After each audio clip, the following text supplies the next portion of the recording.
Okay, I am on my last stitch. So I have closed up that hole and I have one more little stitch to do to get it completely closed. So I'm on my yellow side. I need to go back to my blue to close that hole. I'm actually going to reverse my stitch for a second. So I have been sewing this way. I'm going to do one stitch back this way to close up that hole. So I'm just going to go in, even with it again, but I'm only going to do like a little half stitch this time. So I only went up 1/8 of an inch.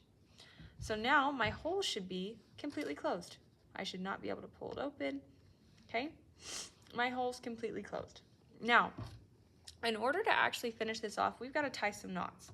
So what you're gonna do is you are going to tie a knot in your thread as close to the fabric as possible. The way I like to do this, I like to use my needle to help me. I'm gonna take my needle, I'm going to loop it underneath that thread, okay?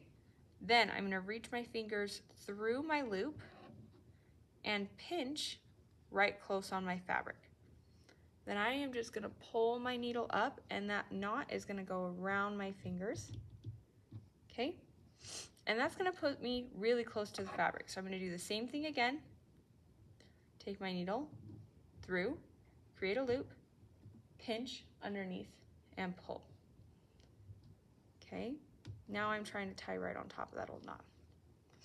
Okay, I was able to successfully get that. So now what I'm going to do is I'm going to actually take my needle back through a tiny bit of that hole to pull that knot back into my fabric. And then I'm going to pull it up right there. So I'm going to kind of double that stitch in on itself so I can hide that knot a little bit better. Okay. All right. Once you've done that, you've hidden your knot, you can go ahead and cut that thread close to your fabric. Careful not to cut a hole in your fabric though. At this point,